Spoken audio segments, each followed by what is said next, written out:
On parle d'Europe maintenant, Audrey? C'est ça. Alors on a commencé un peu en préambule pendant la pub.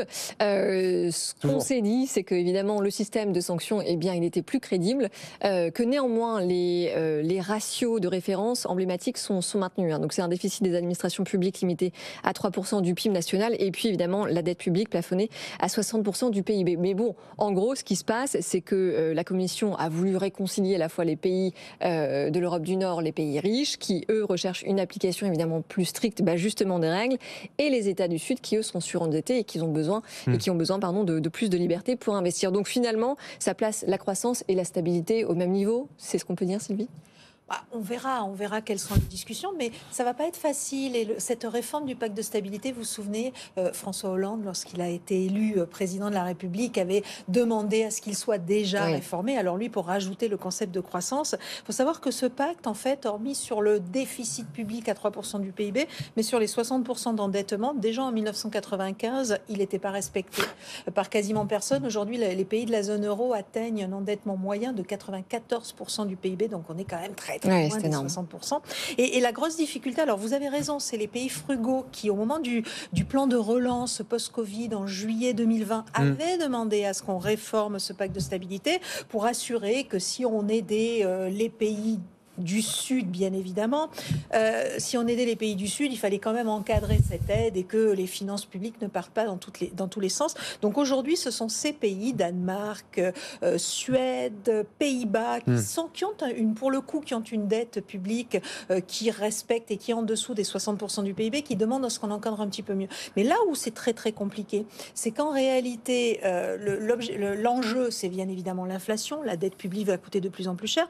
Mais la complexité, c'est que les investissements publics pour assurer la transition énergétique et la lutte contre le changement climatique nécessaires à atteindre les objectifs de neutralité carbone sont énormes. Gigantesque. Et donc, si vous contraignez de trop la dépense publique et l'endettement public, vous risquez de pénaliser aussi cet objectif de neutralité carbone. Alors, ce qui est évoqué et qui va être dur à faire passer, c'est peut-être des plans d'investissement lancés par la Commission européenne, peut-être de retirer l'investissement du calcul de la dette publique en pourcentage du PIB. Donc je pense qu'on va s'orienter plutôt sur des éléments comme ça. Il y aura finalement une dépense publique saine, l'investissement à long terme, une dépense publique qui sera montrée du doigt et stigmatisée, qu'on devra contrôler. Mais on va aller sur quelque chose qui va probablement être plus équilibré qu'on ne l'imagine. Emmanuel, Bruxelles veut qu'on fasse en gros du sur-mesure, pour faire simple. C'est-à-dire qu'aujourd'hui, les règles sont les mêmes pour tout le monde, et c'est pour ça qu'elles sont inapplicables, puisque comme vous dites, il y a tout un pays largement au-dessus des 60%,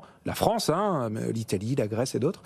Là, maintenant, l'idée, c'est que chaque pays aura son calendrier, son plan, son rythme de réduction, en échange de quoi, effectivement, tout le monde s'assure qu'on joue le jeu et qu'on fait les réformes, comme dans le plan de relance européen. C'est une bonne idée, ça, ou pas? Alors, on était dans le monde du sur-mesure, du prêt-à-porter, c'est-à-dire on était dans le one size fits all, c'est-à-dire qu'en gros, tout le monde devait rentrer dans le même costume.